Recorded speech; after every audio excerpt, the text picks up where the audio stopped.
સંસ્કાર ડીએનએ સંસ્કાર ડીએનએમાં હોય. નમસ્કાર મિત્રો, રાજેશ વાળો લોક સાહિત્યમાં આપનું હાર્દિક સ્વાગત છે. સંસ્કાર છે ને, સંસ્કાર કે માન મર્યાદા મોભો, લોકોની જોડે કેવી રીતે બોલવું, વર્તન કરવું, લોકોનું કેટલું સારું ઈચ્છવું, તમારી રહેણી કહેણી, વાણી, વર્તન, વિલાસ, તમારો સ્વભાવ, આ સંસ્કાર જે છે, વડીલો પ્રત્યે આદર ભાવ રાખવો, નીતિથી ચાલવું, આ જે બધા જે સંસ્કાર છે એ સ્ત્રી કે પુરુષ વ્યક્તિની અંદર પોતાના ડીએનએની અંદર આવે છે. લગભગ એવું જરૂરી નથી.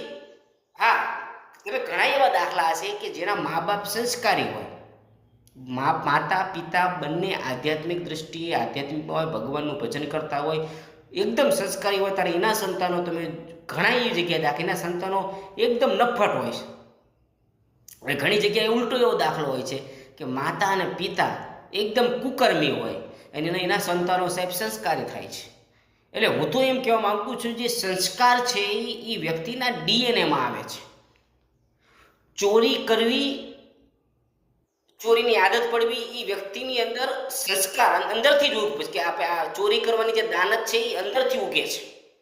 કોઈકની ઈર્ષા કરવી, કોઈકને લોભ લાલચમાં ફસાવવા, કોઈકનું કાટલું કરી નાખવું, કોઈ દુશ્મના વટ ઝઘડો કરવો, ક્રોધ રાખવો, આ જેટલા પણ ખરાબ જે સ્વભાવ છે, દુર્ગુણો છે, જે સંસ્કાર વિહીન માણસ છે, એ સંસ્કાર હંમેશા પોતાના ડીએનએમાં આપમેળે અંદરથી ઊભા થાય છે.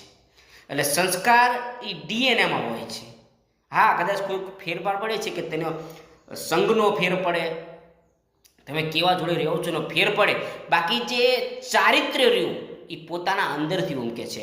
જો આપને મારા વિડીયો ગમતા હોય તો લાઈક કરો, કોમેન્ટ કરો, શેર કરો, ફોલો કરો. જય દ્વારકાધીશ.